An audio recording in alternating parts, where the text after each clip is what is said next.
Hello and welcome to my channel, Health and Wellness with Emma Mentel.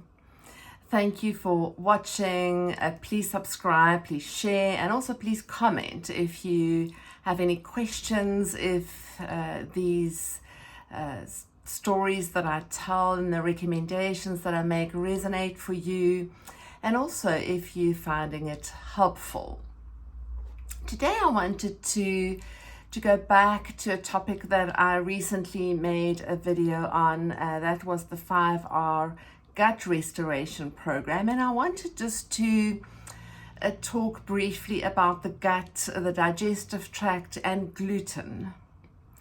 So in some of the information that I read and people that I listen to over the years, gluten is now described as this generation's tobacco, and I think that is so true, and it's so real. And yet there are still so many people who can't seem to understand what the big deal is with gluten, with wheat, and with products that contain gluten. And gluten is anything that is made from wheat or rye, oats, or barley.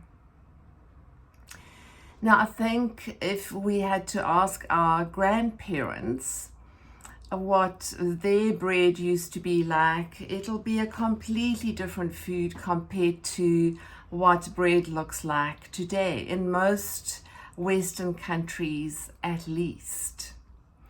The bread in those days was made with very simple ingredients. It used to go stale very quickly, and maybe if you looked at the ingredients, it would be 5 ingredients, perhaps at the most, a simple bread. And the wheat that was used to make the flour would have been very clean product to start with, and not many chemical sprays and not much processing happening until the bread landed on someone's plate as a meal. And I became really interested in the gluten debate when I was in my late 20s, so like 30 years ago. And I met a practitioner at the time who recommended that I stopped eating bread and that I avoided gluten. I had quite a few things going on, gut, some digestive issues, some long-term immune concerns, and I really never questioned it at the time because I just so wanted to get better. And the longer I stayed off gluten and stayed away from bread and anything made with gluten, the better I got. I mean, I was also doing a whole lot of other things. But so I have been really at the forefront of this recommendation to remove gluten, especially if somebody is not well. And yet, only recently did it become a more popular approach in medicine, or in functional medicine, or in integrative medicine, or the natural approaches to healing. So why is that? Why would somebody want to consider removing gluten from their diet? I think there are so many reasons, and one can try and summarize it just with starting with digestive tract health. So if you are someone who's had a history of IBS, constipation, some bloating, some discomfort, some digestive cramps, perhaps in combination with or separate to headaches, some skin disorders like eczema, some congestion, some rhinitis or allergies, hay fever, sinusitis. Some people have all of these symptoms together, but if we just had to narrow down to starting with some of the digestive symptoms, maybe also some inflammation, so sore joints, these are not separate to what's happening in the gut. And because of how gluten or wheat has been treated in the last, I would say, 2 decades, the introduction of glyphosate as a chemical spray, obviously to try and get a better yield, trying to make sure that the wheat as it grows and being farmed is not being eaten by any insects. And so it's like a very chemical spray to ensure that these crops survive all the different conditions that might interfere with the yield of the crop. So that's one thing that was introduced. And I know Zach Bush talks about it a lot, and I really like the way that he talks about how we have to look after Mother Earth, and part of that is also how we grow our crops. So that is maybe one of the first steps, that there's a lot of chemical fertilizers or chemical sprays that these crops are being treated with, and perhaps just a few days before the harvest, these sprays will be applied again. And then from there, these crops will be processed, maybe bleached, maybe treated with all kinds of things. And I'm not going to go into any detail in today's video about the different steps of the treatment. But we can see already that, this will affect the quality of these grains and the end product. And it doesn't stop there. So maybe this has now been ground, maybe the flour then gets bleached. And then before we go into any sort of commercial bakery, where again it's about yield, there are certain flour improvers as far as I can understand. So again, to use less flour and something that will improve the yield of the batch. And if we now look at a typical store-bought bread, there are so many ingredients in it, and the shelf life is so much longer. And it would make sense then to understand that the gluten now is very different compared to if you're growing it, on your farm, and you stone ground the flour, and then you add a few ingredients and you home make a bread. Or if you slow ferment the dough to get the sourdough, slow process, very little additives added to your recipe, and you bake that at home, and that bread is great when it's fresh, but the next day already it's gone quite hard. So there's a big difference. Bread is not bread, is not bread. And this thing about, your daily bread, as people say to me, the Bible says, your daily bread. Well, the daily bread is not what it used to be in those days.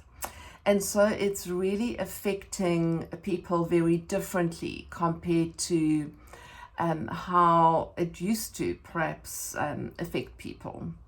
Maybe, there were other factors that were also very different. Pollution was less overall, stress was less overall, less use of antibiotics in those days. So everything was simpler.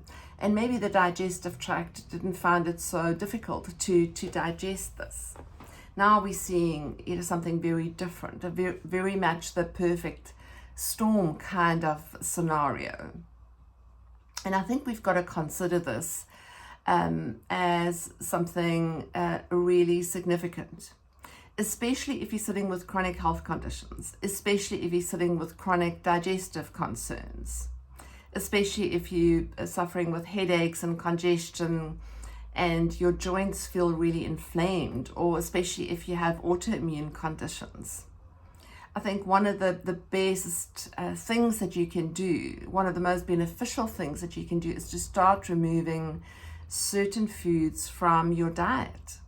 And if bread is something you eat a lot, if pasta and wheat-containing products, even oats, is something that you eat regularly, it would be really worth removing these foods from your diet for, say, 3 weeks and noticing what happens. And perhaps at the same time trying to reduce your sugar intake, trying to just get back to eating very much the way that nature intended us to eat.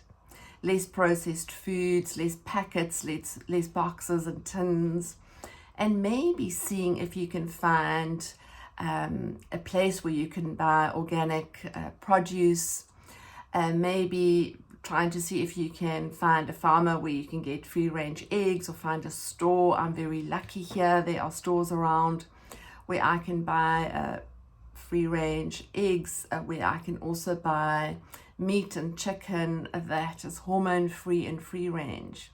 And I like to support these businesses because I know that this is the closest to nature that I can find. The things have been less corrupted, the foods have been less interfered with. And so I think if we're trying to get well, we've got to go and look at what is it that we eat a lot of.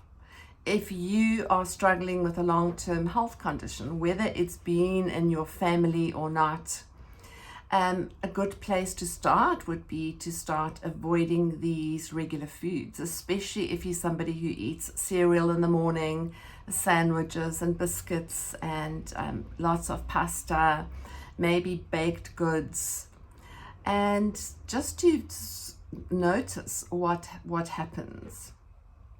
You know, the inflammatory process is something that is supposed to protect the body. So for example, if you sprain your ankle, that swelling and that inflammation is there to help the body heal and repair.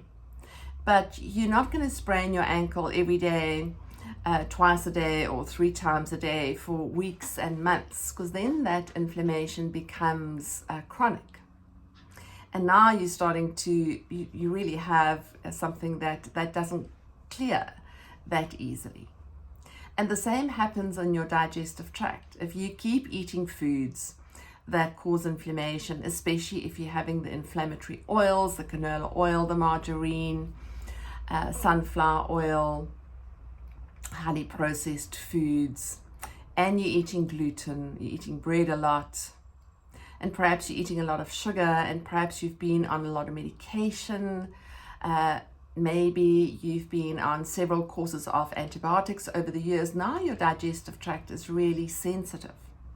It's more sensitive compared to somebody who's been healthy for many years and once in a blue moon has a course of antibiotics. And if your immune system is now really very sensitive, you've got any kind of autoimmune condition going on, or if you just find that you get sick a lot and that you struggle to get better, you might want to start in the gut. And helping to repair gut health is not just about taking a probiotic. Please go and listen to my video that I made recently of the 5R gut restoration principles. It's also about what we remove, because if we remove the burden of these foods that continuously cause inflammation, then we're giving our body a chance to really start to repair, to really start the healing process. And then I'll get a group of people who'll say to me, I don't feel bloated, I don't have any digestive symptoms, everything feels fine, I don't get headaches, I don't get a chronic sinusitis issue, can I eat bread? And I know that there are researchers and experts who've said that even when a person doesn't show any changes in their digestive tract, when they look at these individuals, they can see changes in the brain when somebody's eaten gluten. And that is significant, especially since we're having such an epidemic of cognitive decline, dementia, Alzheimer's, depression. Remember, the gut brain is something that sort of works as one. Our digestive tract, our gut is our second brain. So whatever's going to be happening in the gut is also going to happen in the brain. And even if you don't struggle with any digestive issues, if you have any depression, any headaches, any neurological or any cognitive concerns, starting with memory loss or feeling really foggy, you might want to try this, give it a try. Remove gluten from your diet for, say, 2 to 3 weeks and see if you can notice a difference. I really think that all these chronic diseases of lifestyle can be made less. I think we can all improve. I think when we look around at how many sick people there are, how many sick children there are, how many sick infants there are, if we can start by considering the kind of foods that are introduced at an early age and that make up the bulk of what people eat a lot, maybe because of affordability, but maybe also because of convenience.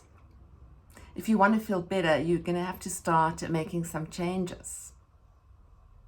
So I would love to know your take on this.